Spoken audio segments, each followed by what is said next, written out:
I think we're gonna go ahead and get started. Thanks everyone for joining us. Today is Tuesday, June 16th, and this is the Human Rights Commission monthly meeting. So we're calling into order at 6:34. I want to start with public participation. If anybody has anything to say, please, first, if you could unblock your video, and also please clearly state your name, and we'd be happy to hear from you.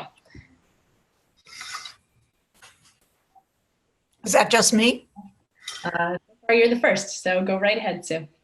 Okay, so I'm Sue Hers. I don't have something to say. I just thought I'm interested in what's cooking, so I just wanted to watch. And frankly, I thought it was starting at 7, so I didn't have so I'm like gulping dinner down, so that's why I have the video off. Okay, that's totally fine. You don't have to keep it on the whole time. I just wanted people when they were speaking to have the video on, but please go right ahead and enjoy your dinner. That's fine. Okay. So thank you. This is an amazing way to participate in a meeting. Great. We're happy to have you here. Thank you very much. All right, thanks.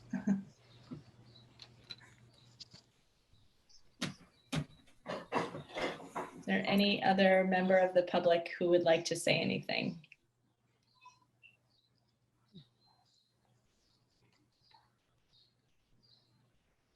Okay. So moving on, we have minutes from 2 of our prior meetings, the May 21st one from last month and the June 8th one from last week. So I wanted to see if everyone had an opportunity to look those over, if anybody had any edits or corrections that they wanted to make. And I wanted to say, Sherry, Jen had emailed me to point out that I had misspelled your name on the meeting notes from the 16th. So I'm used to that. So I have corrected them. So the version that I'll send in, the whatever they are, ratified minutes or whatever, will have the correct spelling. Okay, thank you.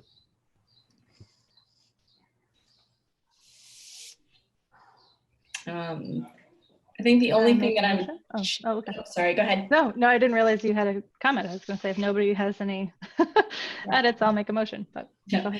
No, the only thing that I wanted to just point out is on the May 19th, the minutes of May 19th under policies and procedures and elections, we did, I know our policies and procedures say that we do the elections in May and we mistakenly held them in April. That doesn't mean that they're not legitimate. So in here we have that they're not technically legitimate. They are still legitimate. We just did them in the wrong month. So if we want to make that change, I think that would be good. But that was the only edit that I had.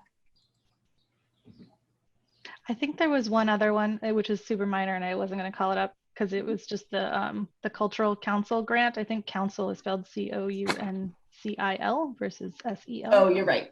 Which I think that was in the May 19th minutes. Okay. It was talking about the cultural 19th. Grant for Pride Month. Yeah. The council in that sense was a CIL spelling. Okay. Thanks. Super minor. Yeah. I apologize for not reading them more carefully. I usually pick up on those things too. Okay. All right, so if nobody has any other edits, do I have a motion to approve? Actually, let's do them one at a time. Motion to approve the May minutes. I make a motion to approve the May minutes. Okay, and a second? I second the motion. Do we need to say as amended or something like that? Yes, as amended, thank you. All right, so I need to change my view so I can actually see the grid so I can make sure I call on everybody. Okay, Benny? Yes. All right, Jen? Yes. Sherry? Yes. Okay, and we are missing Amy. So, and for myself, I also say yes. And now for the June minutes, do I have a motion to approve? I make a motion to approve the June minutes. All right, and a second? I second the motion. Okay, Benny? Yes. Jen? Yes. Sherry? Yes. And yes, that's everyone. Okay, and yes for myself as well. So, all right. So the motion passes to approve those minutes. All right, the next item on the agenda is following up on the community anti-racism actions. And given that we had a meeting around this just last week, I know that there's probably not been a lot of movement on it just yet, but I did want to check in. One thing that had come up in the conversation last week was a request around Black-owned businesses, if we could compile a list, and I did come across one actually.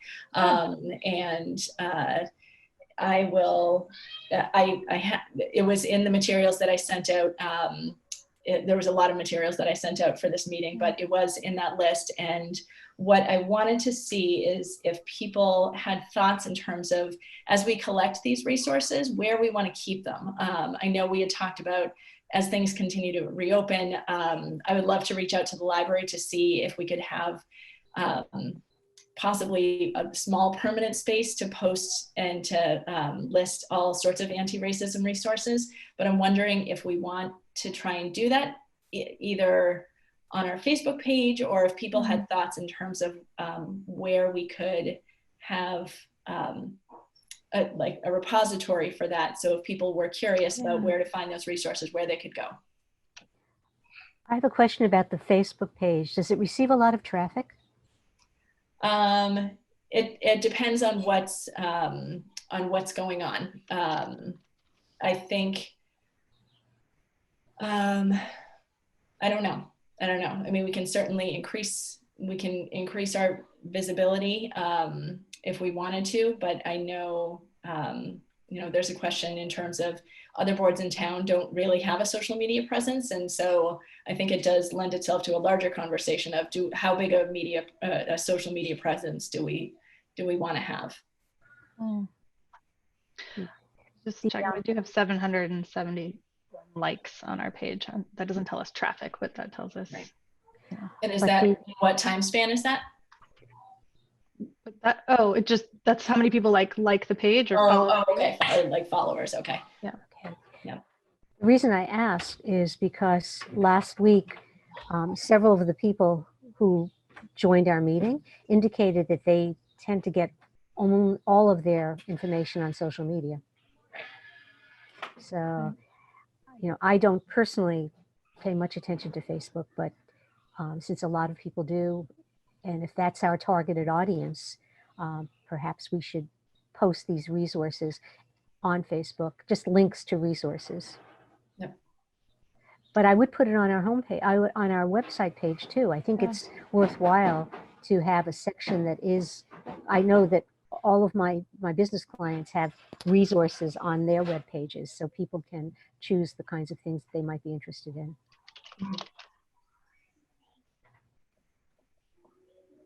Maria, can I just add, I love that's, I wasn't at last week's meeting, but I heard there were some great ideas, and it sounds like resources would be great. I think talking to the library is great. Yes. Once they're reopened and having a section there of information. I actually had heard from a couple of folks about, is there a list of Black-owned businesses on the North Shore or in our area or throughout the state? And I know like Boston, has a plethora of restaurants, a plethora being, I think there are 18 on the list. But I wonder if that's something to collaborate with the chamber on, is what I've been telling folks, is that I think it's a really great ask. And I know John and Marie at the chamber are just such great partners, and like using, the Wakefield chamber to help do that might be a great avenue. Because then you're not endorsing anyone. You're just kind of saying like, here's a list of, and actually, every March doing a woman's own business list would be great too. And I know a couple of years ago, we kind of took pictures. One of the commissioners had taken pictures of women-owned businesses in town. And so you guys have that, but yeah, that would be my suggestion. And as the town, as we start reopening, it's something that, you could ask the town to kind of provide information about as well. And because there aren't, I would assume, aren't many, if any, minority-owned businesses, Black-owned businesses in Wakefield, the North Shore Chamber is a very robust chamber that has a lot of members even from Wakefield. I know from the days when I was a member there. So that is another group that I think would be worthwhile, because I'm pretty confident they would be able to give you a list, since they're fully staffed and they have very robust communications and lots of programs and meetings. So I Maria, would you said suggest that you had a list, is that right? I came across a list. It was shared by whatever the equivalent of, I think, Belmont's Human Rights Commission. I don't know if it's a nonprofit or a commission, but I do have a list from them. Yeah. Is it the supportblackOwned.com, like that website, or is it outside of that? I think it's that one. Okay. Yeah. I think there are more that aren't included in that site. I don't know if that site. Yeah, it certainly is. I don't know that it was comprehensive, but if we could kind of combine that list and also reach out to the local Chamber of Commerce and also the North Shore Chamber of Commerce, we could put together, I think, a pretty substantial list.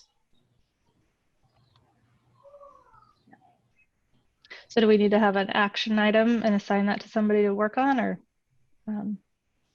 Yeah, I think that sounds good. Well, since I don't seem to have a particular project to work on, I don't know the individuals at the Wakefield Chamber, but I'm sure I can find out about them, and I'll also contact the North Shore Chamber for you, and I'll compile lists from those two places, and I'll see what a Google search comes up with as well. Okay. Yep. And if you need me to resend the materials that include the list that I had sent out a couple days ago, just let me know and I can resend it to you. Okay. Okay.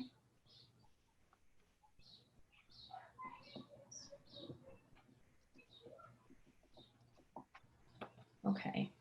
And beyond that one, that particular list item, in terms of what I'm hoping that the commission can do is certainly reach out. I would love to do a follow-up with the 3 student leaders of the rally from a week ago Sunday, and talk with them in terms of what their experiences have been, both in school and in Wakefield, and see how we can partner with them or work with them to work on some of the issues that were highlighted both in the rally and some other conversations that have been had around what's going on in the schools, and making sure the students of every student in Wakefield is feeling welcome and feeling like they're a part of their schools. So I would definitely have plans to reach out to those 3 students as well as to the METCO program to talk with them about that. Is one of those students potentially a student representative to the commission? That was one of my thoughts, is I was going to see if I believe one of them just graduated, but I don't think that the other 2 of the 3, I don't think that they were seniors. So I would love to reach out to them and see if they would be interested. I don't know if I need to check with Doug Lyons to see if that invitation needs to come from the schools as opposed to from us. So, but yeah, I do plan to reach out to him to see and to talk with the others to see if that would be something that they'd be interested in doing, because we would love to have them. I don't know if this should happen when we're talking about our vacant positions, but I had Pina had contacted me to be like the point person for the students who are applying. There's 2 students, I think, who are in the process already of applying for the student position here on the commission. Okay. So I haven't heard back after, like, she forwarded me this chain of emails between her and Principal McLeod, and an email from one of the student applicants. But then I didn't hear anything after that. So I'm assuming I should reach back out to kind of like see what this, like, I don't know if it sounds to me like Principal McLeod and or Doug Lyons appoint whoever the person is. Okay. And they had kind of been in contact with us to understand what the responsibilities are, what the, like what the commitment is. But they do the actual appointment. And so I don't know if they're like in the process of doing that already or what's really going on. So I'm happy to reach back out both to kind of get a status update on what's happening with that, but also do you want me to kind of ping the idea of like seeing if any of the students who are involved in organizing the rally is interested?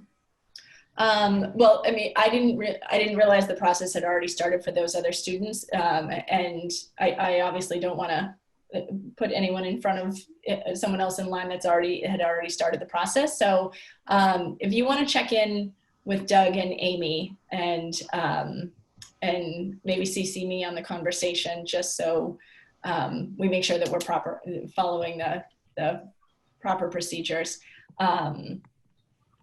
Yeah, that would be great. And yeah, certainly, I mean, I'm wondering if more than one student is really interested, if we have an option of having an additional seat. So yeah, let's keep talking about that and see what Doug and Amy say first, and then we'll go from there. Does that sound good? Yeah, that sounds fine. So I have one about our last meeting, following up from some of the suggestions, and one was the sort of Wakefield 102 or 201. Right. I fixed that up. So Maureen wasn't on that call, so I don't know if we should throw that back out, or how might we go about proposing that, or do we want to even propose that, I guess. But I think we were all kind of like excited about the idea that came out of that meeting. Idea. And I also, did you see it in the minutes? I'd love to hear what the idea was. And also, full disclosures, I'm doing what Sue did and eating my dinner at the same time. That's why I'm going to the screensaver. Yeah. You don't need to see me eat. What was the idea for Wakefield 201?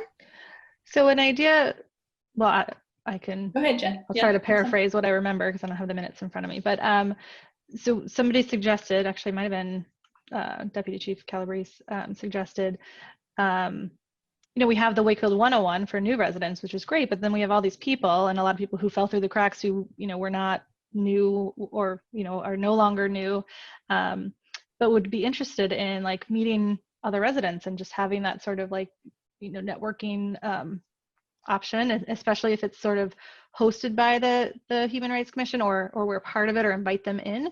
Because I think some of the comments that we heard was that, people need to feel invited and not just say like, hey, there's this stuff in town. First of all, how do they find out about it? And two, is that really for them? Or, how do they think about that? So there was some different ideas being thrown around, but one of them was like, wouldn't it be cool to do a Wakefield sort of 201 for existing residents to meet with different departments like the police department or town councilors or other groups that the town has, and provide some opportunity for just meeting each other and having that dialogue and conversation. So I want to point out specifically that this came up in the context, right? We're having a meeting about sort of anti-racism action that can happen in town.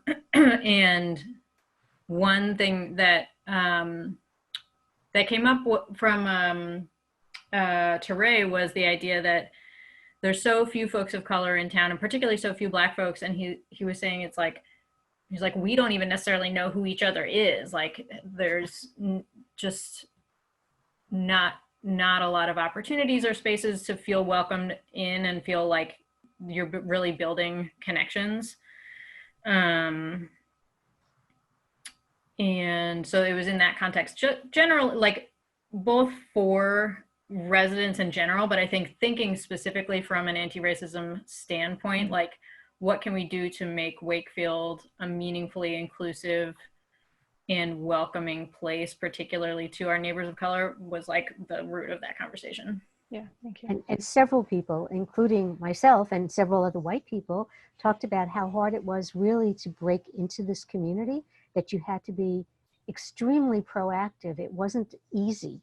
Even if you had kids or you were involved with a church, it just was not easy to break in and find your place among the others in this community, whether you were white or not. Yeah, those are all valid points and things I've heard before. I'm really proud of Wakefield 101. You guys, the HRC has gotten tables. It's been a great partnership kind of with the chamber and the library and the nonprofits and then all the departments. And it's grown every year. And I actually May. We would have had it in May. And so, you know, it's been postponed. Every year when we do it, people kind of ask for something for people that have been here longer than, you know, 6 months or whatever the timeline is. I think we should, as we start reopening, I can bring that up to the council and think about it. I do think we don't always have those great opportunities, especially if you don't have kids in the school system, of how do you meet people. But I will say, I think our library is kind of serves a big part of that. You know, whether you have kids or you don't have kids, everyone, it's kind of the center of our town. Yes. In a lot of ways. And so maybe we can, and I know, like, I was on the library's 5-year strategic plan. And so, you know, they are thinking about ways of being like everything that Benny was just saying about being a welcoming, you know, I think it'd be an interesting partnership. So I can have some conversations about that. You know, I actually think this year it's more important than ever, because I think about all the events where we normally gather and we're not having that. So there's no, you know, Festival by the Lake. There's no 4th of July event. Like I said, there was no Wakefield 101 this year. So a lot of the normal events where groups could have a table and kind of talk about themselves aren't happening. And so maybe it's an opportunity of thinking in the fall of doing something. So is Jen making the task list? I'm happy to kind of think that out some more and bring it up to the council and see if it's something we could do. Benny, you're doing that, right? Because I'm not. Oh, I'm a note taker, right? I didn't. I heard you saying. No, I know. Yeah, Benny takes the minutes. I'm thinking too about, so there was like a bunch of ideas generated in that meeting last time, and I'm like, what's the best way for us to, I don't know, prioritize those or sift through them and think about what we want to do? Especially when we're down so many people on the Yeah, commission. it's certainly more than we can do. Yeah. We can't do everything, right? So Yeah. I'm wondering, how do we think about that? So yeah, I'm wondering if I mean, given our small size right now, if it makes sense to focus on maybe 2 or 3 of the ones that we were most excited about at last week's meeting. Certainly the Wakefield 201 was, that was a big, that generated a lot of excitement. And then also the, oh God, I lost my train of thought. I'm just looking back at the notes from last week. There was also a lot of ideas to work with the library again, and things that we've kind of already done, but can we do again, or can we do, you know, another iteration? So maybe not the Hate You Give, but maybe we do a different, you know, partner with a different book discussion or movie screening or something else. So that was, not that that would, you know, I don't know that one generated a ton of excitement to your point, but I think that's something that we've already done before and kind of have some inroads there that we could focus on. There was also a lot of interest about the conversations about whiteness. Sue, you'll be happy to hear that. That people thought that it sounded, they said, yeah, I'd like to do that. I'd like to do that. So there was a lot of interest in that happening again in the future when we can meet. Another one that I loved the idea of is one of the participants was talking about not having people come to the information, but having the information go to them. Where an example that he used is if you're sitting in Cravings and there's a flyer up that says, I'm trying to think of how he phrased it. It was, We talked about it almost like product placement. Yeah, Yeah. it was critical- messaging about anti-racism and white privilege and just things to inform people and have them think. right. And it was just like one piece of information. Like, think about if you're walking into a store, the color of your skin, if someone is looking at you in a certain way because of the color of your skin. And so it's not a long thing to read, but it's just, it's one thought to like put into people's minds for them to mull over so that I love the creativity around that. And I think it was, I would love to look more into that, about where we could place pieces of information like that, or kind of where we could go for pieces of information around that. It was a great suggestion. Yeah. You know, as you're saying that, I was Micro-interaction. thinking if we could, and this takes more than a meeting like this, and perhaps some volunteers from the group, some of the people that met with us on last Monday, brainstorm a whole list of messages that we could distribute to the shop owners and the restaurants in town, and on a rotating basis, you know, email it to them and say, here's the message of this particular month or this particular week. Could you just post this as people enter? And have it all over town, and that one message that is seen everywhere. But we need to brainstorm what those messages would be. Right. I think that this would also, I don't want to be like a Debbie Downer, but I do think that it would require some like pretty deep rooted outreach to the business owners. Oh yeah. To put up messaging in their businesses that like push people, because there's so much white fragility. There's so much defensiveness that comes up, that I could see a business owner not wanting to do it because they don't want it to negatively impact their business. You know, they don't want people coming in and being like, what's this shit over here? You know, like, so, you know, not every business owner, I think, might be on board to have like anti-white supremacy conversations with their patrons, you know? So I just wonder about how to do that in a way that's going to be like executable if we're asking business owners to put it in their places. And Well, I think we could work with the chamber on that possible concept, because they have the pulse of the business community, and see if they think that the people, if they could start a conversation in the chamber and get back to us about whether they think that that's something that people would be interested in doing at all. Mhm. Maybe I'm thinking of it too micro, or maybe I also misunderstood what he was saying, but I guess I wasn't thinking about it necessarily being so strong of like I mean, it'd be great if it could be this huge answer, but I was thinking like, what if it's things like practice kindness, or, you know, a little more innocuous than that sort of thing, but maybe that's not what he was talking about at all. So I don't know.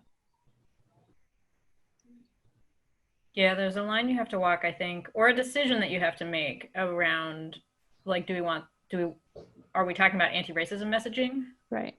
Because practice kindness, I don't think is anti-racism messaging. No, and that's why I was thinking when he was just saying like, oh, you know, if we're trying to make, and maybe this was in the context of if we're trying to make Wakefield more welcoming to people, like, wouldn't it be great if we had these like subliminal messages all over town, right? But that's less to do with anti-racism and more to do with just welcoming in general, whatever that means.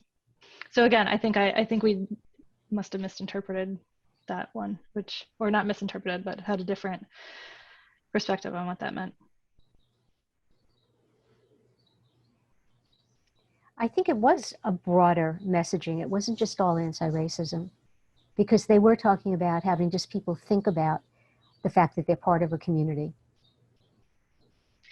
Yeah, but now that I'm reading back through the minutes, you know, he said instead of getting people to go to an event or program, so if we had a book club meeting, you know, a book on anti-racism or whatever that topic is, or if we have, you know, MLK Day, or if we have International Women's Day, whatever our messaging is, it's like, could you put that in the spaces to people, and so they don't have to say, oh, I can't come to this 2-hour thing, but like, let me absorb that in my everyday interactions, right?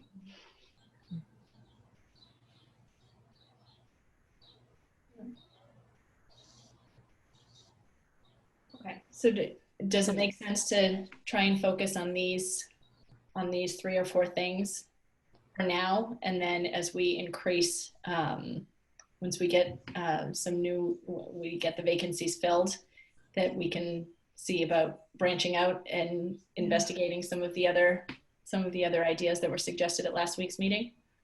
I agree with the idea of doing only a few, and I'm just wondering, like, how do we make, because we haven't talked about, there's like 10 other ideas, you know, like how do we I don't think that we should well, I don't know that we should talk about all of them again because we talked about all of them for an entire meeting last time. Right. But I'm just wondering, like, how did we pick these 3 ideas? Is it just the top 3 that were on people's minds, or?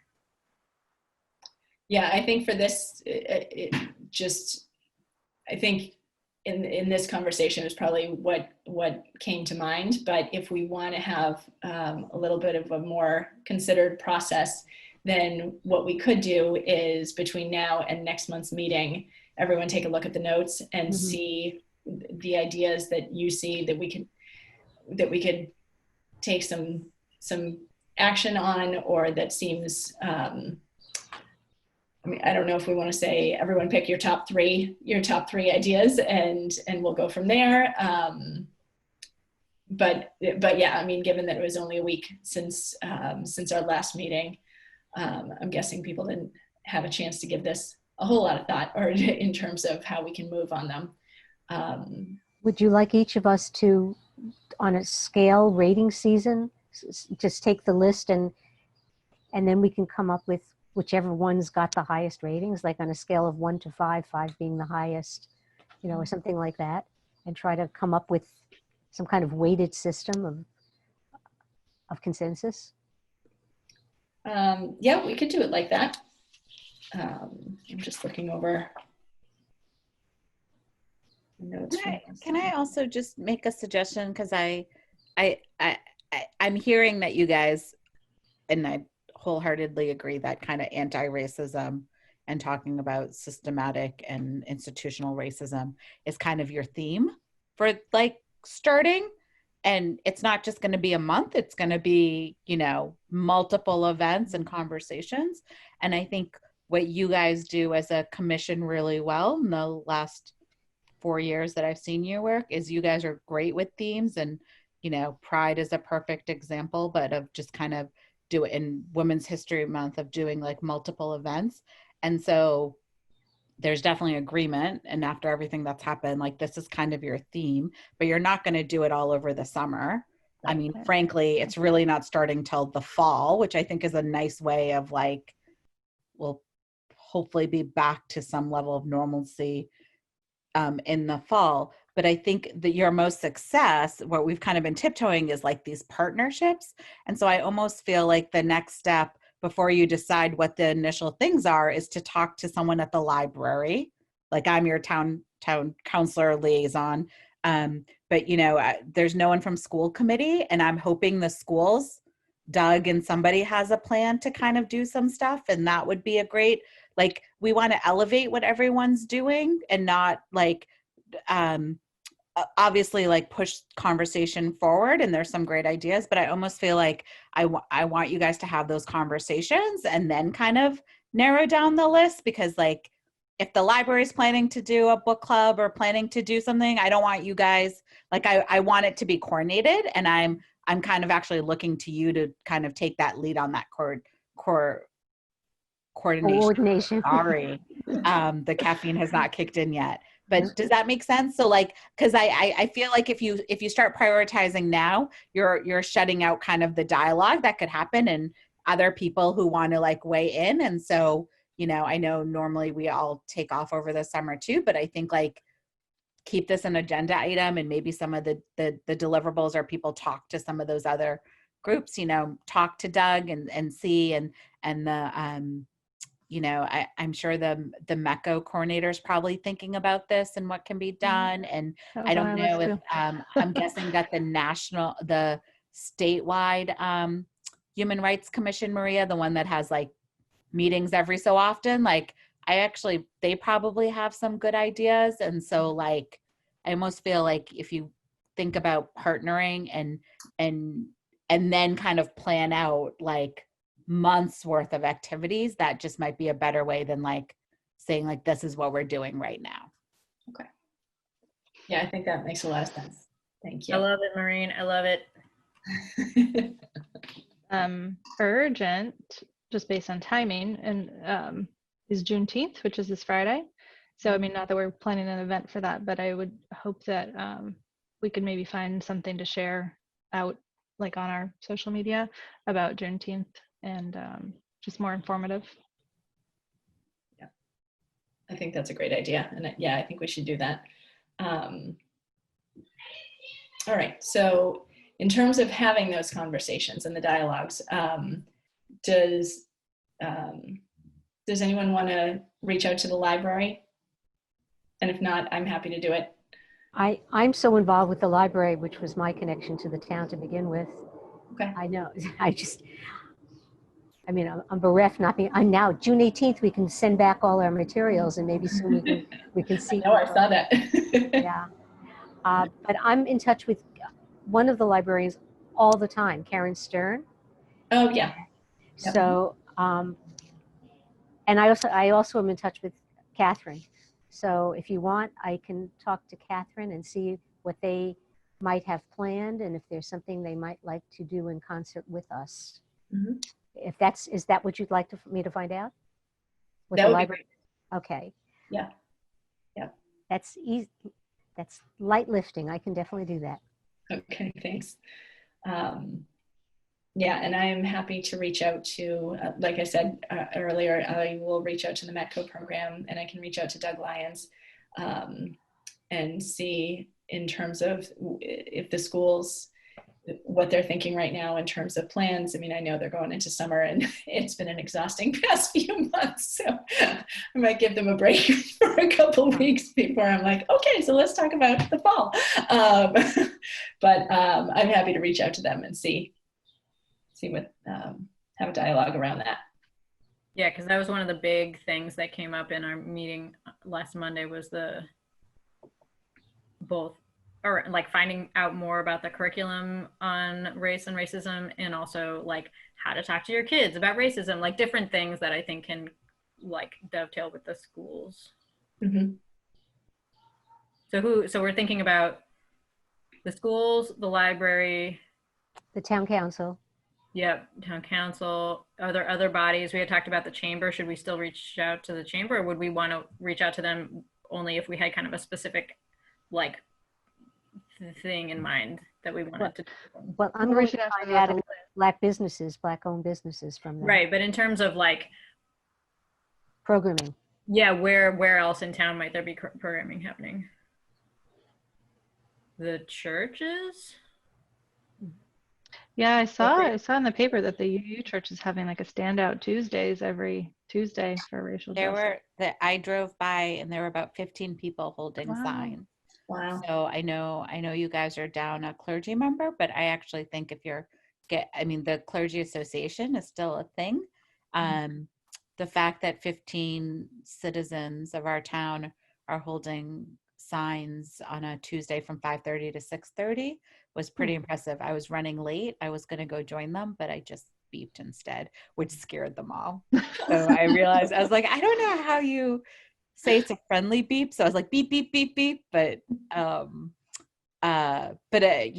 have 15 people outside was pretty impressive. So I don't know if there's someone at that church, but maybe you just talk to the clergy association and kind of, because I do think a lot of, I think that's most people of faith are kind of having this conversation right now. Mm-hmm. And I'm just going to add this, and I know you guys know this. I think I hear this summer off. I think what we have an opportunity to do is have this conversation beyond the month of February.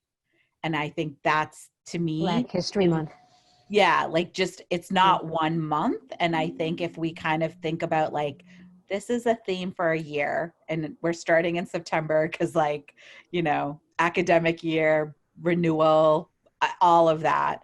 But I think even having these conversations, and so I think it's a conversation just to ask the chamber, like I know everyone in every position, every board I think I sit on, we are having the conversations about what we are doing differently, even if it's conversations. Jen just mentioned I work at a nonprofit and we got Juneteenth off this Friday. They just voted on it yesterday and we're getting it off going forward. Like it's an official holiday where we work. And that to me is amazing. But I don't want it just to be a day that we sleep in. It's how do we observe it in a way that's meaningful? So I actually, as you're looking for materials, the Museum of Fine Arts has a whole day of programming to celebrate Juneteenth that has like things for kids and things for like showing movies, like, and so they're doing a whole day of programming.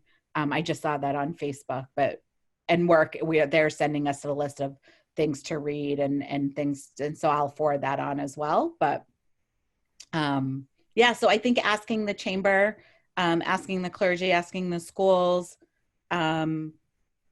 you know, I think Doug Lyons is good. I think you asked the school committee as well, if somebody can have that conversation. Who else is in our town? I don't know. Right. Well, I think it's a good start. And I think, you know, if other people, if you think of other groups that we could reach out to, that we could talk to, please feel free to initiate those conversations and report back next month if everyone's okay with that. So is anyone able to do the, what was it? Oh, the clergy, what's it called? The Clergy Association? I'm going to reach out to the Clergy Association anyway, because we have a vacancy to fill. Right. So I can talk to them, and when I call them about the vacancy, I can also talk with them about any conversations that they're having around anti-racism actions and what they're doing, and if we can partner or be part of that dialogue. So I'm happy to do that. So then do we need somebody to reach out to the school committee? It sounds like, Maria, you've already got Doug, Metco, and clergy. I don't want to make you do everything. I can reach out to Amy Purcell, I guess, and ask her. I don't know I don't know. I don't want to make assumptions what the school committee is doing. I mean, she might just refer us back to Doug, but yeah, if you don't mind reaching out to her, that would sure. be Can great. I ask an ignorant question? What does the school committee do? Like, I don't think I know what that body is about. Does anybody know? Sorry, I just deferred to you as the town official. Yeah, so I believe, no, that's a good question. I mean, I think their role is, they set, they're kind of like what the town council is for the town, according to, except they are regulated by the state, but they set policies for the schools, and then they choose the superintendent, and the superintendent is the day-to-day manager, but they do the policy sort of stuff. So, you know, it's And the schools, so budget. they're not setting curriculum, but they're setting, you know, Holidays? policies. I mean, yeah, that's a good question. Maybe we should ask them about how it, but I've always been told that they kind of do policies and whatever that means, but it's not curriculum based. And they, at the end of the day, are the ones who, the superintendent, but they don't, you know, and he does the day to day. So they're not getting involved in what's happening in the classroom, but kind of overall of graduation and things like that. Snow days? Big part of their. I don't think they decide snow days. I think that's the superintendent. Yeah, but they did a lot on the, like, didn't they do a lot on the teachers' contracts, and they do budgets and all that kind of stuff? Yep, they do budgeting. Yeah, which is policy, like policy making. Yeah. Aside from this stuff right now, maybe it would be nice to invite Amy to our meeting at some point and just like talk to us about the school committee and how we can, I don't know, just like build a little bit more of a partnership there. Yeah, that was one of I don't remember who brought that up in the meeting that we had on Monday, but they were talking about, I think it was a woman who was on the call who's on, like, works with a different school district, that said that their human rights commission in their town has different liaisons into each of their schools. Obviously, we don't have enough people to do that right now, but I thought that was a really neat concept to kind of keep that connection going and kind of get embedded more in the schools. Mm-hmm. All right.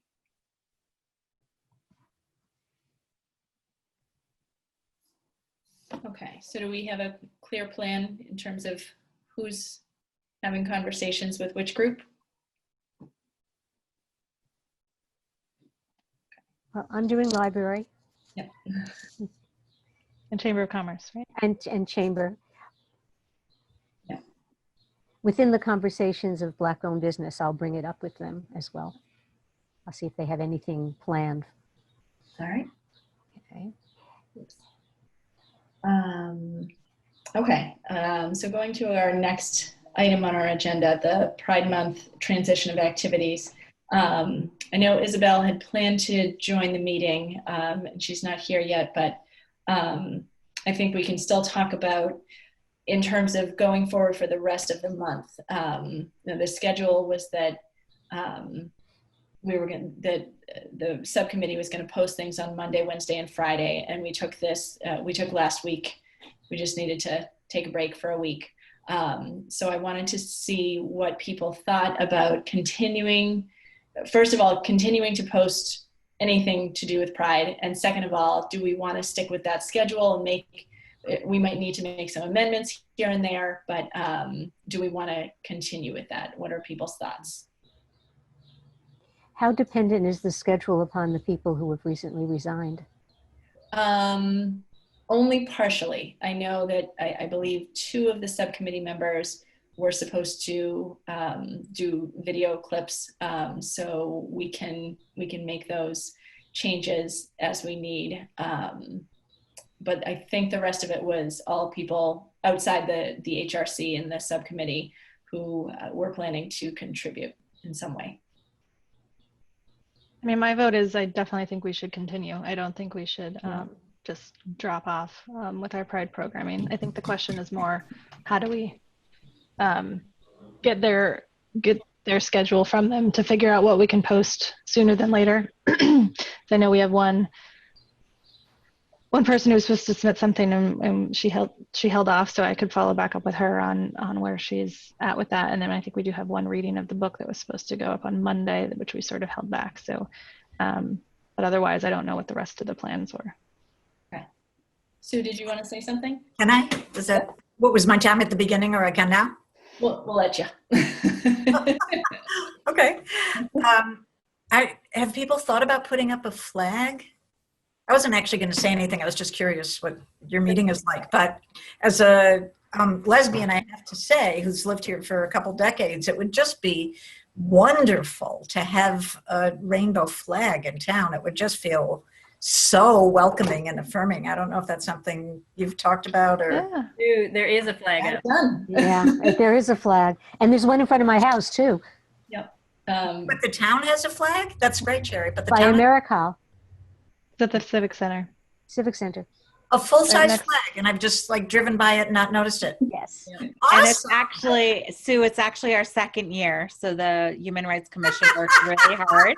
And we had it the whole month of June last year. And then we were able to do it this year. It was actually the former police chief. He really took the lead on it. But the HRC, we had a huge event last year. And this year we had a socially distance appropriate event, much smaller because we were in the time of the pandemic. But if you drive, you don't even notice it, but it's in the center of our town. And we were one of the first towns in our area to do it. So you'll have to go take a picture when when the breeze is nice, but it looks beautiful. Just drove by it. It's up there. Have all So the to other be flags, bigger, could there be one where it's more visible? I mean, I didn't know that, but I mean, would it be possible if it is hard to see? And I've been looking for it, but I look, Town hall. between not Town Hall, on Main Street. Opposite the library, not the library, the post Like office. the Rockery. the Rockery. Yeah, the Rockery. That's where I expect to see the town posting something. That's where I look. That's where there's a menorah. Oh, on the common or something. Number, yeah. But at that rock area, just that triangle seems to mark the center. Is that a possibility, or is that just being? Since I have looked for it and I haven't seen it, or Right. if that could be something to think about for you guys to think about in the future, I just throw it out there. definitely something to think about in the future. Right now, on that triangle of land that you're talking about, there's not a flagpole there. If you're talking about where the hiker is, there's, Yeah. don't believe there's a flagpole further down on the common, but in terms of that, the triangle right there where the Yeah. I'm not sure exactly where, so maybe then but in that general area, the south side of the lake, that general area. What happened to all the rest of the flags? But that's great. It's happening. Okay, so I'll shut up. Yeah. No, that's all right. The majority, Gwen, I believe, has some flags. Yeah, I only have about 15 left. Yeah, But I think I was only given 40. Yeah, because I haven't seen them around town. I mean, driving or walking around the neighborhoods on the west side. I think to distribute them. Like Chi-Chi gave me a bundle, but I really don't know anybody in town. I'm like not very well connected, so I still have my bundle. Like I don't know what to do to distribute them really. Mm. Yeah, I offered them to people in the Books by the Lake group, and 2 people took me up on the offer, and a third person who I don't even know how he got into our email system, our listserv, asked for one, and he hasn't gotten back to me with his address because I said I would drop it off because I have one sitting around the house, but I do have one hanging right at my front entrance, except I live on a cul-de-sac, the dead end. Not many people see it. right. Yeah. Mm. So, I mean, would people want to post on our Facebook page that we have flags available, and we could either drop them off or we could see if there's a central place where people could go and pick some up. I have to reach out to Chi-Chi and get the rest of the flags. She definitely has the bulk of them, Yeah. and I'm happy to get them from her.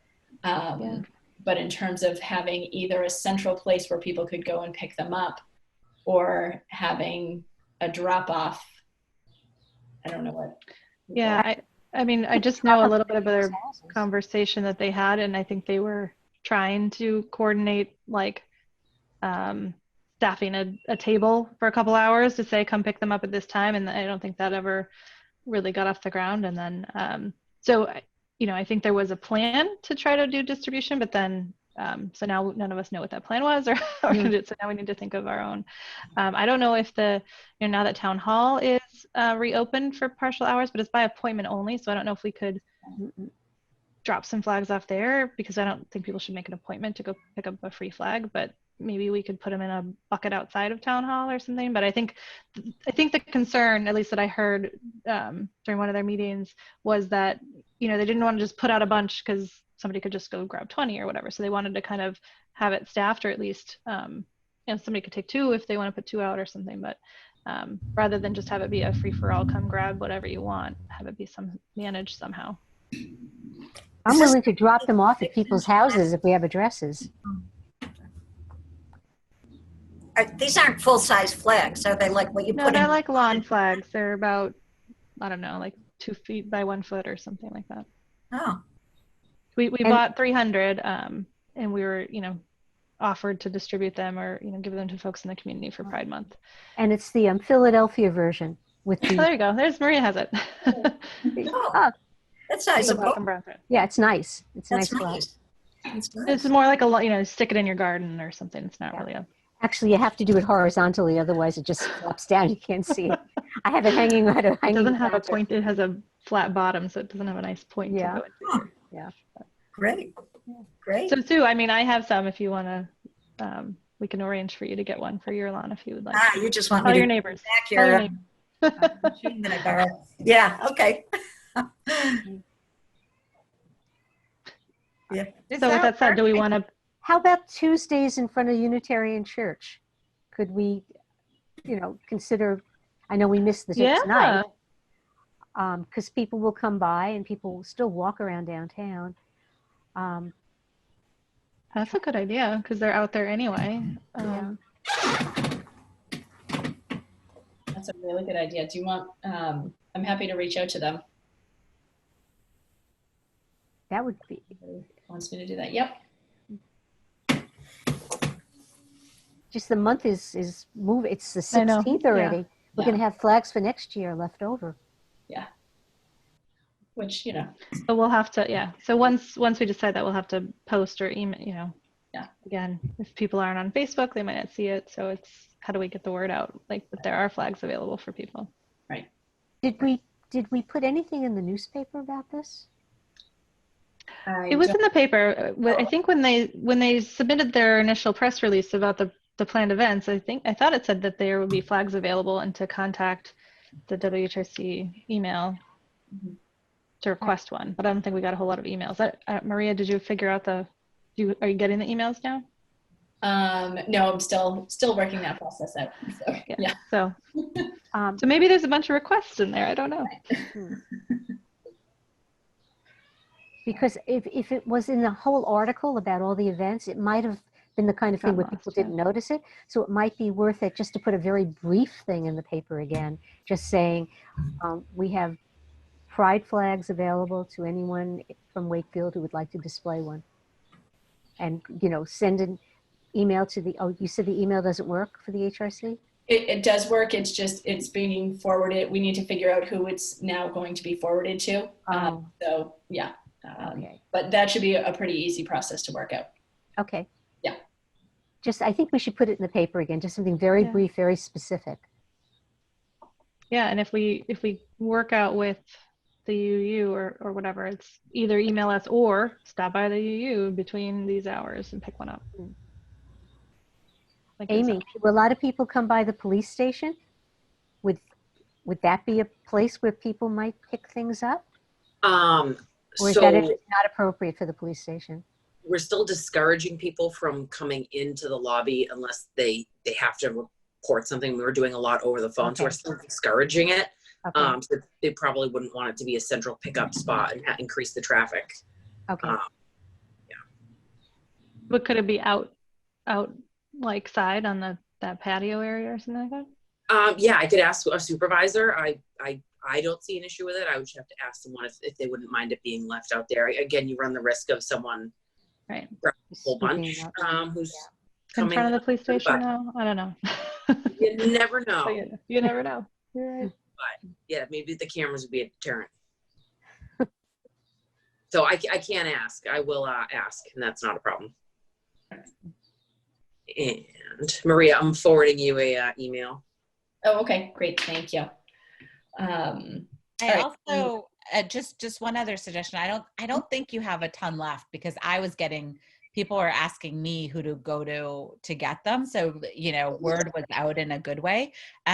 But our town meeting is next Saturday, and so people will be going into the gym. And so if some of you guys wanted to pass them out there, if people want them, then you at least would get rid of whatever you have. Just an idea. And you might, I don't know. I feel like I'm making work for folks, but also like the 20th, the farmer's market opens, and maybe talk to the farmer's market manager if they'd like a couple just to put around, because it's, it is Pride Month and we have them. So Anne might like to have them at the farmer's market. So that's this weekend. Would they allow us to distribute this weekend if we were just standing quietly in a corner with a bucket of flags? I don't even know if we could be there. No. Right, because we don't have the nonprofit table anymore. But I think what you're saying is just ask if at the market tent they would be willing to put them out on our behalf. Might be worth asking. Yeah. So I guess the question is that, sorry, what was the date? So the 26th is the farmer's market? No, the 20th. They both start this weekend. Okay. So we would then have to decide how many do we send potentially to town meeting versus the farmer's market.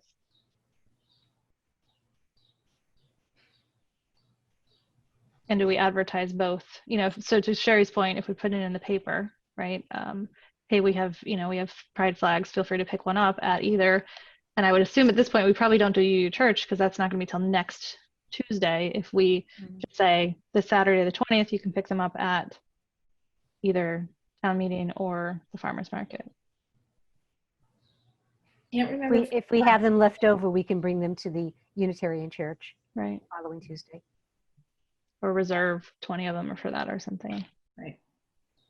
Yeah, I'm trying to remember for the farmer's market. I know get food there, you have to have pre-ordered. I don't know if you have to have Oh, pre-ordered yeah. to actually get into the market. So, Right. Because it's pickup only. right. I mean, that doesn't mean that we can't ask them if they can put out a bucket of flags. Right. All right.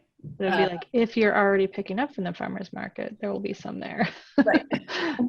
So different messaging. Yeah. I must have missed it, but the town council meeting is going to be live? No. Auditorium? Town meeting is different than town council meeting. The town meeting, okay, it's going to With be the live? warrant and the whole. Yes. Yes, it's going to be at the gymnasium at the high school, and seats will be 6 feet apart, and everyone is being asked to wear a mask, and precautions have been made. But instead of multiple nights, it will hopefully it'll just be one Saturday. So we're starting at 9 a.m. That could go on for 6 hours.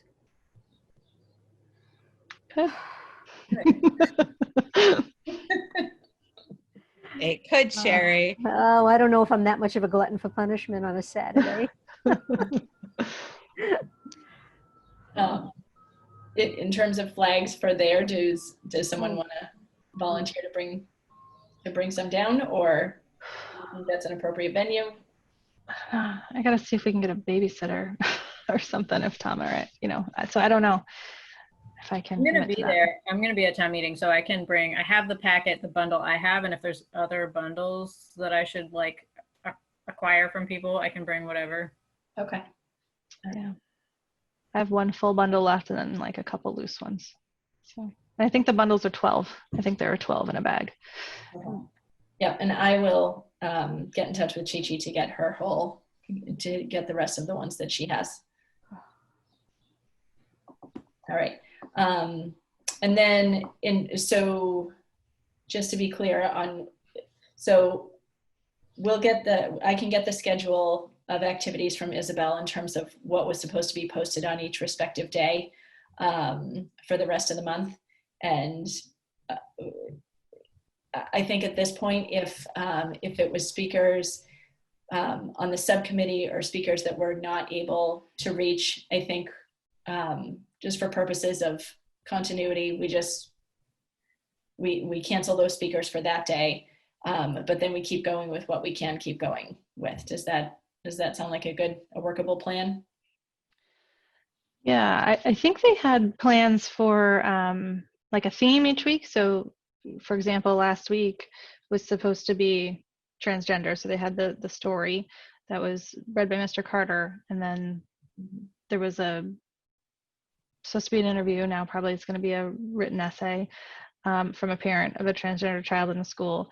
And then I don't know what was scheduled for that Friday's Pride Pioneer thing regarding transgender. I was yeah. So, but I haven't recorded it yet because I wasn't sure how we were going to proceed. So do we want to just try it? Like I can email this parent and see if she's still ready to post something for tomorrow and sort of pick up a week behind. But then I don't know what, then this week's plan was and sort of trying to keep it going. And do we just then, if we have somebody already reading the books that were planned, do we just push that into the first week of July and continue, or I don't know, or maybe we replace the Friday thing with an extra book. So yeah, I was the final week, and I'm happy to take myself off the calendar. I will happily read a book, but the committee had asked me to like do research and come up with explain marriage equality in legal terms. And that was a homework assignment. And I said, I will do it, but that's a homework assignment because I don't have a memo already written on that. And so if you need to take me off, I think I was the final Friday. I'm happy to because you have to make up a week's worth. I'm happy to take that off. I'm also, if you can get me a book to read, I'm happy to read a book because that just is a lot easier than me writing a memo. But, and I will be supportive. If you guys really want a memo, I will do a memo. But that was just, I was like, you just gave me homework and I want to just read a story because I think the stories, I read one on Facebook and it went over really well. And I know I don't think I've seen Amy read a story, but I know many of the other officers were doing it. Oh, So, yeah. We were tuning into those. yeah, they were great. Yeah, so I think you could catch up on the schedule and if it's a light lift for people like the storytelling or sharing their stories, if they've already got it, then you kind of missed a couple of days, but I feel like you can, if people have it, you can plug them in. You don't need to keep to the Monday, Wednesday, Okay. All right. Friday. Yeah. Amy, did you have your hand up? I didn't know. Yes, I did. It's fine if we want to have a bucket of flags out in front of the station. That's okay. Oh, great. Thanks. You're welcome. All right. All right. Sorry, Jen, were you trying to say something? No, I guess I was just thinking like messaging wise, I mean, I don't know how many people are waiting for us because they're like, they haven't posted something, they said they would, but is there something we need to say? Like picking back up our schedule, or do we need to, I mean, it's all on Facebook, but I think it's also on our town website, but is there anything that we need to communicate? I think a one-line light thing that you just said is perfect. Okay. Yeah. Or just like, we're back. Continuing with our previously scheduled. Right. Because we never actually published a full schedule of like, week 2 will be transgender and week 3 will be intersectionalism, or, we never said that. We just said Monday, Wednesday, Friday we'll have different content. So we kind of clarified what was Monday, what was Wednesday, what was Friday, but we never published like a full on, agenda for each day. So I think that's fine. Okay. All right. Okay. Anything else about that item? One question I had about, because I think part of the plan was on Fridays to then raffle off the book from Monday. So I don't know what the methodology of that raffling was supposed to be. So that might be something we need to check back in with Isabel on. How are they going? It was supposed to be like if you comment or if you, I think, sent an email or sent a message, then your name got entered. But how do we? Yeah, I think we need to reiterate on our videos, like especially for the ones that have already happened, like, hey, don't forget to comment by X date. We'll be raffling off, or remind people of that. And then with each new video we post, I think that should be in the directions, because I don't think a lot of people really knew what they were. They might have liked it because it was a great little video, but I don't know that they knew they were being entered into a raffle if they commented. Okay. Or how do they submit their information for the raffle? All right. Yeah, I don't know what the process was for doing that. So yeah, Isabel, I think, is going to send the schedule. She was going to send the schedule to me. So when I get that from her, I will double check in about the raffle stuff as well. Okay, thank you. Yep. Okay. And I just want to add that it's you guys are smaller than you were last month, and so it's okay not to stick to the schedule. And I think if we just at the end of the month you want to say, hey, comment about Pride, and we'll choose 4 people at random to get the books, I think that's fine. I think that the calendar was very what's the word? It was a great schedule, but it was very rigid. And I'm giving you guys permission to just kind of flow away. So if you post on a Tuesday and don't do the raffle, I promise nobody's going to say anything, and nobody's waiting to get their copy of the free book. It's a great idea. And I think let's give ourselves flexibility. I say this at work every day, we are in the middle of a pandemic, give ourselves, it's okay that we're running late for a phone call. It's okay that we didn't get out the Friday email till Monday. It's okay. So just think about whatever makes the most sense. I think doing them all at the same time, is fine, and just do it that way. And it's just, nobody needs to spend, this should not be an added stress to anyone. So that's just, I'm giving you guys permission to. Thank you. Thank you. Not go crazy giving away book raffles. And Amy, I think Amy just solved all that discussion we have. I think put all the flags outside of the police station. And I think they're outside, and then you can post that and people can go there. And if, you know, I feel like they'll all be gone pretty quickly with people who want them. So. All right. Yep. Sounds good. Thank you. All right. Benny, you are leading us in our next conversation.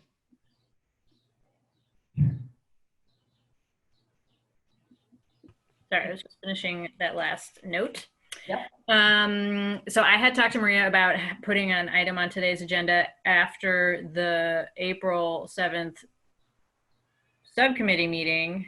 And a bunch of people had called to apologize to me about, so the topic of my gender identity came up in that meeting, and all these people called to apologize to me about that. And it was like a little bit baffling to me, but after thinking about it, I was like, well, if anything, maybe we should just talk about this and have a moment, like a teachable moment. So Maria and I had talked about that. So I wanted to take an opportunity just to talk about like gender identity and sexuality. For the opportunity of like, I don't know, thinking, learning. So a couple things that are on my mind about it. Let's see, where to start.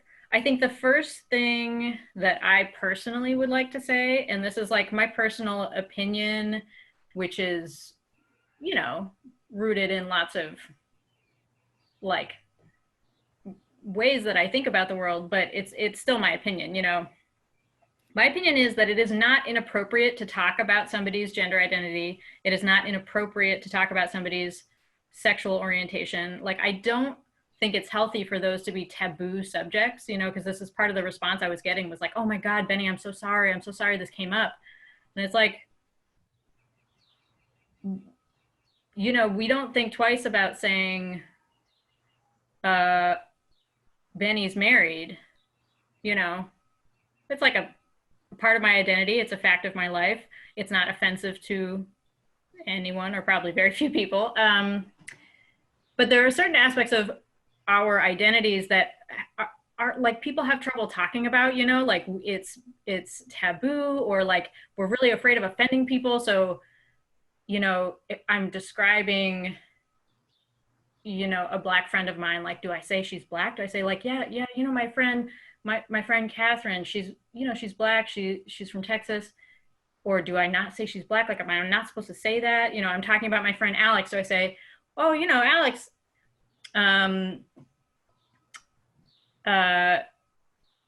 something, he's gay. Like, if it comes up in conversation, or is that offensive? Should I not say that?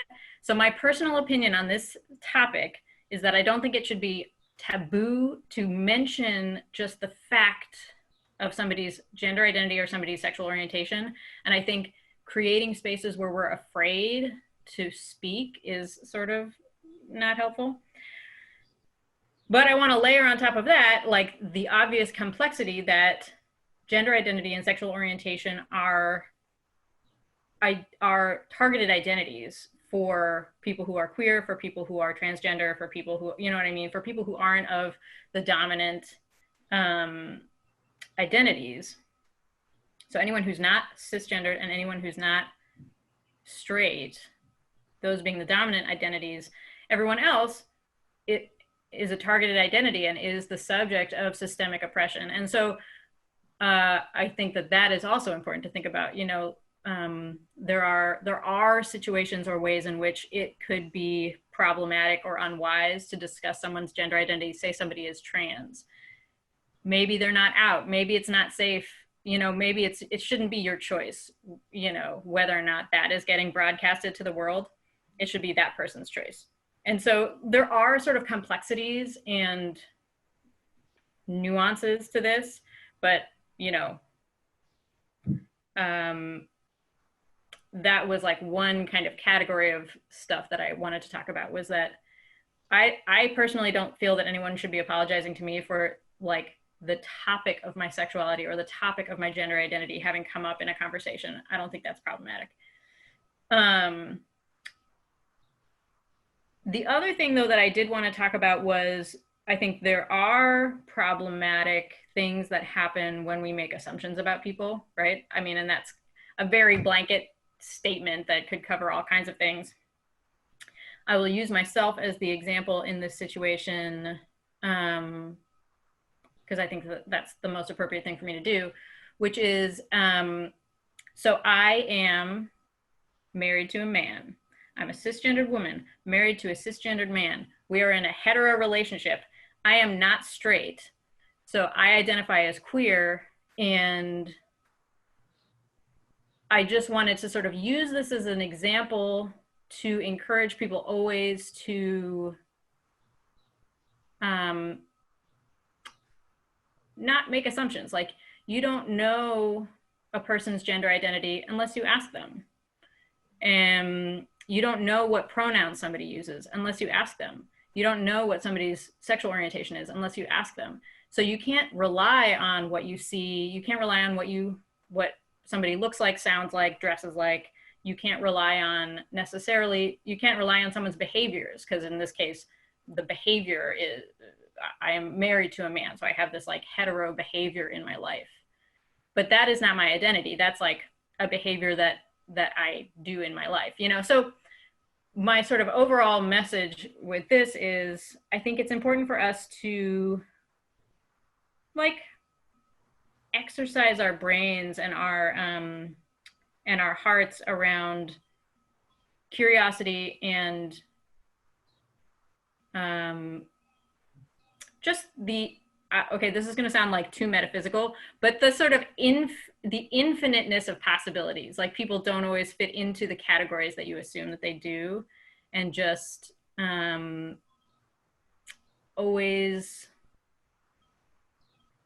carrying that in your mind as you interact with people. So that was sort of my message for that. And yeah, I don't know if people have like questions or thoughts or reactions to that. That was sort of me talking for a while. When I was listening to you, I was thinking about the importance of context when you talk about people's identity. You know, if just when you're mentioning a friend and their name, is it the appropriate context for saying, oh, that gay person or that Black person or that Latinx person? So always think about the context, whether that piece of information is even relevant, if it means anything at all. If in the context it's relevant and it has bearing on the conversation, that's appropriate. If not, then you don't go around, like you said, making assumptions and labeling people. Oh yeah, Sue, go for it. Yeah, I mean, to be honest, the reason I wanted to participate in this meeting was that I heard people had left, and the only concrete thing I had heard about was that somebody had misidentified somebody. Somebody said, oh, is person X trans and person X wasn't, and all of a sudden people are off this committee, the commission. I mean, I'm not sure if that's what happened, but to the extent that happened, I love what you just said, Benny. And I was just horrified. I mean, it's really insulting to make that a big deal. I mean, if I say, oh, I thought so-and-so was tall, or I thought, you know, when you're saying have it be relevant, who cares if it's relevant? It's just a fact of life. We are who we are. And right, don't make assumptions, but also what is wrong in regular conversation to say, oh, really, I thought so-and-so was Italian, she's Irish? You know, I mean, so what?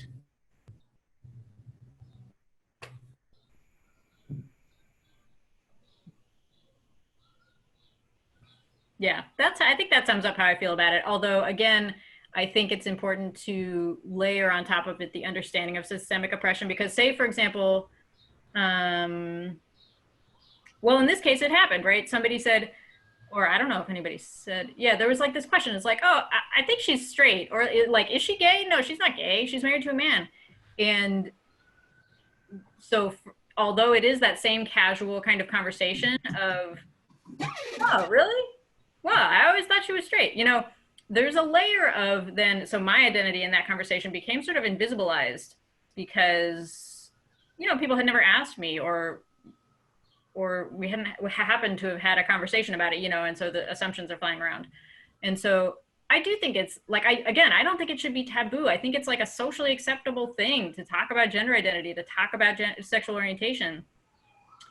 And, you know, be aware as you're doing that, that if your assumptions are leaking out in those casual conversations, it can cause some problems. But to pretend it's not there, it's sort of like the old thing of, oh, I don't even think of you as Black. Oh, come on. You know, I'm Black or I'm white. Yes, you do. And, you know, oh, I don't even think about whether people are gay or straight. Yes, you do. I do. All of the above, you know, I mean, and I think the more we're on tenterhooks about it and the more we reinforce that tenterhook approach, the more dangerous it is. Anyway, I applaud what you said, Benny. And I'm really sad about what happened here, if that's really what happened here. But maybe I should I'll ask another time. Maria, I'll figure out a way to get in touch with you and find out what happened. But. Yeah, there is a context to that conversation. So okay, so I'll leave it to someone else to. Yeah, I wasn't there, but I've been told the context, and but that there were repercussions. And I can see, yeah, and I think within the horrifies me. context, other than some of maybe offhand comments, it wasn't an inappropriate conversation. They were trying to determine who could be a speaker on Pride Day, on a certain aspect of Pride Day. So that's what it was. That's what it started as. So G will ask this person, oh, really, they're not gay? Okay, so who would be appropriate? I mean, so what? Yeah, exactly. I think this is how I feel about it, is I think it was a perfectly appropriate conversation. It's not, yeah. But anyway, that's just specifically about that one conversation, you know, but so I wanted to sort of generalize it a little bit.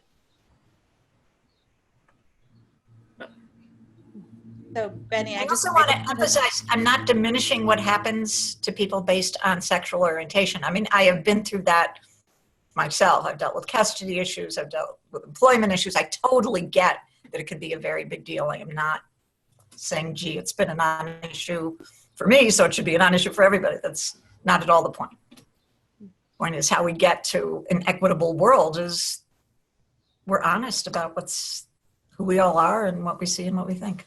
I'm sorry, go ahead, Mary. No, so I'm gonna echo what you said, and Benny, thank you for that framing and for that sharing. I think something that just becomes clearer as we all work on these issues is that there's uncomfortable conversations, and I think people feel uncomfortable whether the person receiving it doesn't, and I think our job as the Human Rights Commission and as, you know, me as liaison and you guys on it is to help people have those awkward, uncomfortable, I'm not even like just uncomfortableness, and grow with it. And like, this is how we make progress. And this is how we grow, is that uncomfortableness. Right. And I'm just going to make a suggestion, cause I do it in every other meeting that I sit on, but when we introduce ourselves, we use our pronouns, and then somebody doesn't have to ask you. And actually, you know, maybe when you can rename yourself, like for all my other meetings, you know, I go around and I say, I'm Mireen, she, her, hers. And I think as we do that, then it makes people comfortable. And then the whole, you know, we can get more people to do it. And like, I don't like the word normalize it, but also just like take the uncomfortableness out of it. And so I think that's something like, we're not going to get rid of the uncomfortableness, but I think as human rights commissioners and people invested in this world, like in this work, we have to have that uncomfortableness to grow and to change and to make progress. And so that's just my suggestion. Maybe that's like a small thing, but I feel like, you know, if the Human Rights Commission, every single meeting, every time someone speaks, they introduce themselves with their pronouns, like, not everyone is as comfortable as Benny. Not everyone is an elected like me that is used to, you know, answering where are your parents from, you know, have an accent, you know, questioning identity. I mean, it happens to everyone. But yeah, so that's my thought. Yeah. And Benny beat me to it, but that's, I mean, every single meeting that I go to, you know, we now kind of do pronouns just to take away that uncomfortable conversation. That still wouldn't have told somebody whether Benny was trans. It wouldn't. It wouldn't, but I think it helps having It those acknowledges it. Yeah. uncomfortableness, and then takes away of the, hushed room conversations. I see. It takes away the stigma a little bit of like, this is a thing that we can all talk about and we should all talk about kind of all the time. Also, you guys will often see me wearing these. You can't see it. You can Oh, see her. I like I wear it. these stickers around a lot. Anyway, so I'm all about having that just be a normal part of the pronouns thing, at least, just being a normal part of conversation. When I introduce myself to people, my name is Benny. I go by she, her. And I love the idea of having that become a sort of a cultural norm in our, at the HRC or at HRC events, if we have sort of smaller, like more intimate events, like if there was a book group or, smaller things, not like a huge event, but anyway. Yeah. I know my company, we all put it in our email. Well, not all of us, but most of us have changed our email signatures to add that. I think that's a good practice going forward, and thank you to those of you that have already done it on their Zoom IDs. But yeah, thank you for talking about this, Benny, and I think this is the start of some really good soul searching and uncomfortable but important conversations. So thank you for getting the ball rolling. I mean, That's a lot of even, people have started these conversations before, but thank you for continuing it. Yeah. Sherry, go ahead. that was even one of the ideas on our list, uncomfortable conversations. Mm-hmm. Yep. All right. Okay, it's 8 o'clock, so I'll try to move things along because I'm mindful of everybody's time. In terms of the vacant position, so we've already answered some of this. Benny's going to reach out in terms of the student, see where things stand with the student positions. Oh, sorry, Sue, go ahead. I'm just going to sign off. I don't mean to be rude, but it's 8 and I. Yeah. Okay. Thank you for being Thank you very much. It was nice joining your meeting. I appreciate it. Thanks. Bye, Sue. Yeah. And then I'm going to reach out to the Clergy Association about the clergy position. And then we have 3 school committee positions to fill and 1 town council position to fill. So let me see. Anna's already, both Ann and Amy received my letter last week notifying them about the positions, but I can follow up with both of them to see if they're able to post the positions at their next meetings. I know that town council meets a week from Monday, if I'm not mistaken, Marion. And then I can double check when I know school committee just met last week as well. So hopefully we can get those positions filled. Are there people that are able to help with the reviewing of applications once we get them in? I think Amy and I are still the subcommittee that we had to do for new members. So I would still. With like 5 new members, that's kind of a lot. Yeah, that's a lot. If you need, I'm happy to help. Can you say again, Maria, really quick? So it's how many? 2 school committee and 2 town appointees? 3. 3 school committee and 1 town council plus clergy and students. So 5 positions. Oh, I see it. Yeah. Yeah. It's And yeah, Rich's was the one that's been, Does that include Rich? Yeah. That includes Rich. Yep. So I have a question because I have no idea how this works. Mhm. Does the town clerk collect all the applications, then all of them are sent to both the school committee and the town council, and they each get a chance to decide? How does that work? The choosing. I know I got I believe I was chosen by the town council, but I'm not sure. Yeah, you were. Okay. Because you applied through the town. So as far as I know, it's 2 separate application processes. So, I mean, I suppose one person could apply to be appointed by the school committee and send an application to the town and then be in both pools. I mean, I don't know why you would, but. Do they consistently and send these notices out widely to the community? I mean, I think I got my notification only because I had been attending HRC meetings and put myself on a mailing list. But I'm wondering about other people in town, like those those people that were at our meeting last week, some of them might make great candidates, but how are they going to learn about this? Right.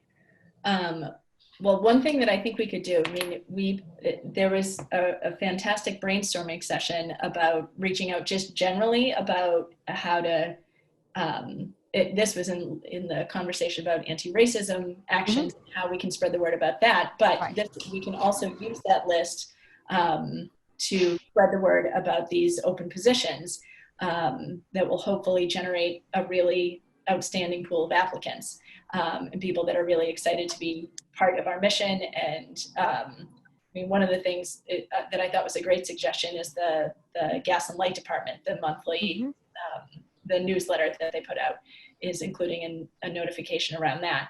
So I think as far and wide as we can spread the word, I think that's only going to serve us. But I'm getting the impression that the word has to be spread by the school committee or the town council. We can do that too? Once they post it, we tended to cross post it, but I mean, that was just on our Facebook page. And we certainly put it in the paper. Well, the town puts it in the paper. I think the bigger question mark for me is how the school committee advertises it. And I think they've tended to send an email to the school distribution list. So like all the parents, but I don't know if that's the only way that they advertise theirs. I would have never gotten that notice. I'm not a Right, parent. you wouldn't have. And it wasn't necessarily a requirement that you had children, but I think they were kind of gearing it towards individuals who had children in the school district, in the school system, Wakefield. Yeah. Right. Whereas the town council appointed ones are more of the general, general community. But I do think that we're going to have to beef up that announcement as best we can after it's officially announced by the two deciding bodies. And are we allowed, I mean, I know the letter was posted on our Facebook page, but are we allowed to say, we will have openings, stay tuned, or, here's the process. Once they post it, are we allowed to proactively sort of announce that, or should we be waiting for both separate groups to publish their own announcements and then just reiterate those? I don't think there's anything wrong with saying, I mean, I wouldn't post anything tomorrow just because the groups aren't meeting until they don't meet for another week and a half anyway. But maybe sometime around those meetings saying that positions will be posted soon for the Human Rights Commission, and we encourage anyone that's interested to reach out to either one of these bodies to find out about the application process. Right. Because I think that was another question that we had, right? The town council application process, they've streamlined theirs across all the different bodies. There's like a form you fill out now with what you're interested in and why, and then you submit your resume. But I'm still unclear because I've never helped fill a school committee seat as a part of our subcommittee. How are they collecting their applicants? Do they use the same form, or is it a whole different? Are they just asking you to send in a letter of why you want to do it? Do they select, do they ask for resumes too, or what's their process? Yeah. Maria, I just checked. I think we have a town council meeting on Monday. Oh, this coming. Oh, you. Yeah, because the schedule got because of town meeting, but we have a meeting on the 22nd. Oh, that's right. On the 22nd, we will likely approve the publication of it. And so I think as soon, I wouldn't do it before both bodies vote on it, because technically you can't. But then once it's posted for 2 weeks with a due date of when applications are back. So then I would just amplify, and we can talk to Jen McDonald to get it on the town Facebook and just amplify it that way. Sherry usually puts it in the paper as well. And then, the best recruitment really happens from members of their own. So if there's a way for you guys to email people who have come to your events or come to your meetings, I think that's the best way to really recruit. Yeah, and I don't know, I mean, Yeah. I'm assuming Rich usually did the distribute, our email list. I don't know anything about how to access that or manage it or send an email through our system. Yeah, I don't, I think those emails were pretty few and far between, because not for lack of interest, but I think the process of emailing people from the town email system is, I think it's done on a very limited basis. So I don't, yeah, I can check and see what the possibility is of that. So now the decisions are made by the school committee and the town council, and yet people from this body review applications. How does that work? I mean, I'm a new commissioner. I don't have any information I about can speak anything. to that. Okay, thank you. So when we initially formed, we were able to kind of outline our own policies and procedures. And initially when we were filling seats, we would ourselves post the position. Applications and letters of interest were submitted directly to us. And then we outlined it that, you know, for every, you know, one seat, we would submit the top 3 applicants. So I remember one time we had 11 applicants for like maybe 2 seats. So we submitted, I think, the top 6 to the town council. Since that, the first time that the subcommission had reviewed applications, the town council had reviewed it and they were like, oh, you know, this is a town commission. It really needs to be in line with all other commissions, even though we were allowed to have our own policies and procedures.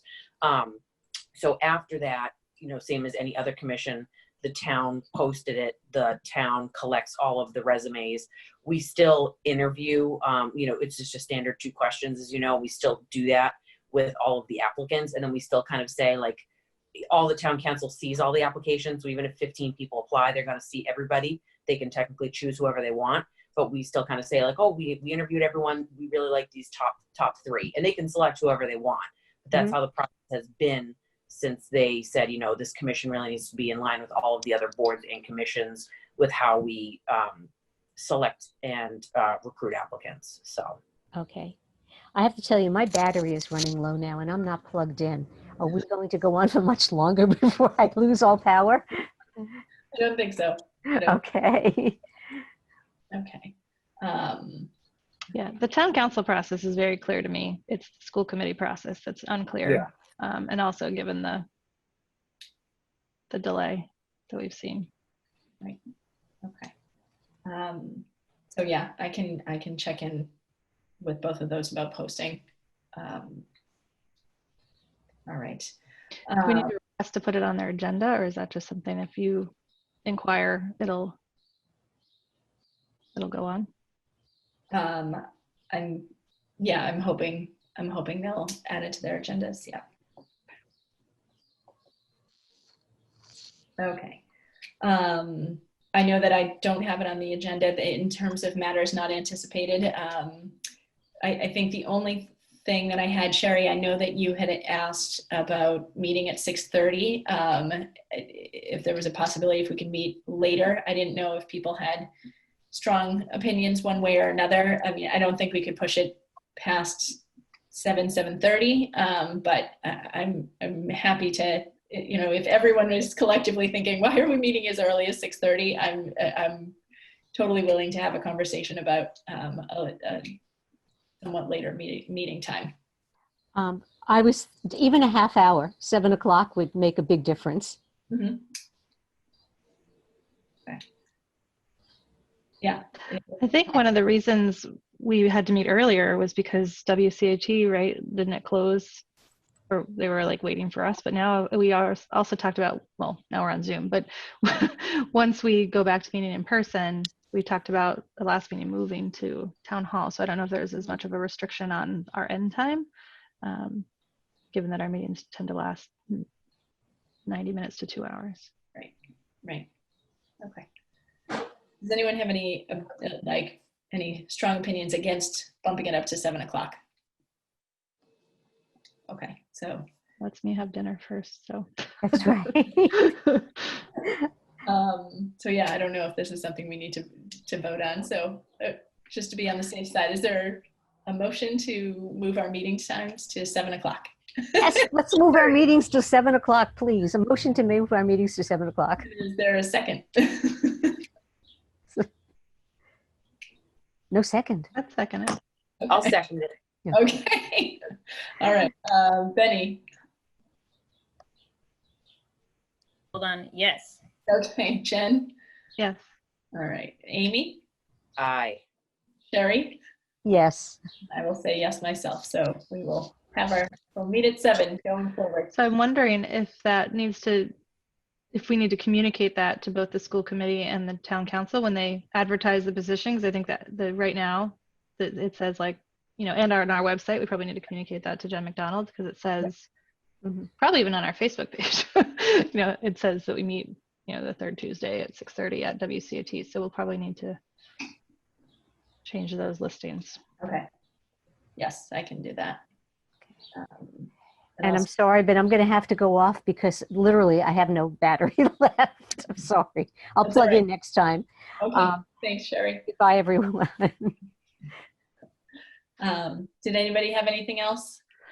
I think the only, I have one thing. So we have, after our International Women's Day event, we have the big banner that we had with all everyone's action items, which is kind of rolled up in my garage. So now that Town Hall has started to reopen, I wasn't sure if we should be reaching out to them and asking.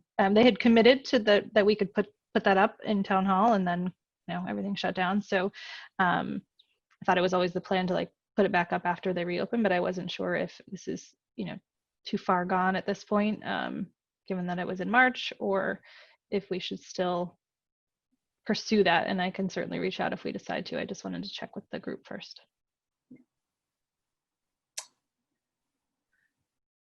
I don't know. I mean, yeah, it was 3 months ago, but similar to what we were talking about in terms of in terms of February, let's have conversations about anti-racism beyond the month of February. Yeah. I think we should also be having conversations about sexism outside and women's empowerment outside of the month of March. So given that, I don't think there's anything, I think we should ask. Okay. So I can have that as my to-do, Benny, is reach back out to Sherry and Steve Mayo and ask if they still were willing to have us bring it up, and then I can coordinate to bring it over if they say so. And I don't know, I mean, there was never quite an end plan, right? that I had in mind of, were they going to have it up for a week? Were they going to have it up for a month? And what do we do with it after that if it just gets recycled at that point? So I don't know that we have to decide everything right now, but I don't really have a plan for what to do with it after they decide to take it down. Yeah. Right. Okay. Did anybody have anything else? I think I just mentioned Juneteenth earlier. So, I mean, I can probably try to research a good post, or if Mary mentioned the MFA, I think you mentioned, or Museum of History. I don't remember what museum. Okay. If they have something just to elevate it, I don't think we need to make more than 1 or 2 posts about it, but I would like to just Recognize have our it. Facebook page say, Juneteenth is this Friday, or, either like one tomorrow or Thursday saying it's Friday, and then on Friday say today is the day. So I think stuff like make a plan for it would be like earlier, and then maybe a second one, or just a single one. I don't know. But that's all. That sounds good. All right. I think that's everything. Do I have a motion to adjourn? Or actually, sorry. Benny, do you mind reviewing the action list? Yes, this is what I have for the action list. Sherry will contact the Wakefield Chamber of Commerce and the North Shore Chamber of Commerce and do other research in order to compile a list of Black-owned businesses in our area. Benny will check with Principal McLeod and Doug Lyons about where they're at in the process of appointing the student seat. Maureen will bring up the Wakefield 201 idea in Town Council. Sherry will reach out to the library and see if they're planning any anti-racism programming and if they want to coordinate with us. Sherry will reach out to the chamber to see if they're planning any anti-racism programming and if they would like to coordinate with us. Maria will reach out to Doug Lyons about anti-racism curriculum or events that the school might be planning and if they want to coordinate with us. Maria will reach out to the Clergy Association about any anti-racism programming that they are planning and if they want to coordinate with us. And Maria will reach out to the Clergy Association about our vacancy for the clergy position. Jen will reach out to the school committee about anti-racism. Wait, apparently I wrote that down for 2 different people. Did I? Okay. So I think Maria's doing Doug, and I'm doing school committee. Okay, so Jen will reach out to Doug and Metco. about anti-racism programming or policies they're talking about and whether they would like to coordinate with us. Benny will distribute flags at town meeting, although I don't know, are we just going to put them at the public safety building? Are we doing both? Do we have a bucket to put them in? You know, we said like put out a bucket of flags, but who's got the bucket? I own a bucket. It's like not very clean. Got some like old cement in it. It might not be good. I don't have a bucket. I have some like sand pails, but I think they're too short and they would like tip over. Okay. I do. I think I have another bucket that's not dirty. I think I have a random like Demoulas bucket. So should I can bring that stuff over. Well, okay. I don't have all the stuff though. I have one bundle of flags. So I'll get in touch with Chi-Chi, and once I have the flags, then I'll get in touch with you. okay. All right. That sounds good. Okay. That is good because the next one on the list is Maria will get the remaining flags from Chi-Chi. And then I'll put,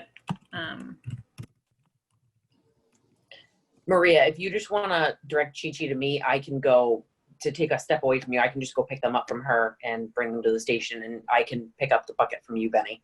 okay. Bring it here. If you Yeah. guys are fine with that. All right. That sounds good. Thank you.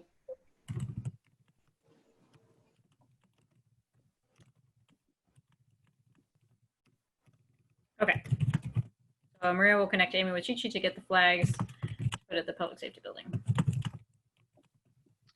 So then do we need to have somebody say that they're going to make an announcement or put it in the paper that the flags are there? Do we need another action item for that? I mean, I can take an action to post it on our Facebook page, but I think if we want it to be advertised beyond that. Yeah, just like a little blurb in the paper that says like whatever. Maybe with a picture. I mean, I took a picture of the flags in front of my house, but maybe we could submit. Yeah. See if they'll print it in color. Otherwise, it will be an uneventful picture. I'm fine to publish just a little thing, you know, like not an article, but just like flags will be available at blah, blah, blah, whatever. Do you have a good picture, Jen?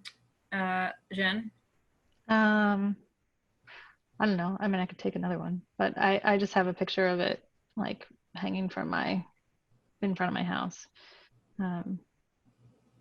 I have one in front of my house. I could try to take a picture of it. It's, you know, stuck into the ground, which means it's very low. Yeah. You know what? I think I have, well, I have some pictures that I took when I put some out in front of the Emmanuel Episcopal Church in like their little garden buckets, but I don't know that we'd want to post that to point people like to the public safety building. Hmm. Well, in any event, I will write a blurb Yeah. up for the item. See if I can text you a picture if I have one, and you can decide if you like that or your own. Yeah. How about that?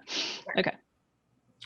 So I'm going to then take out the one that says that I will distribute flags at town meeting. Is that right? Are we going to put them all at the public safety building?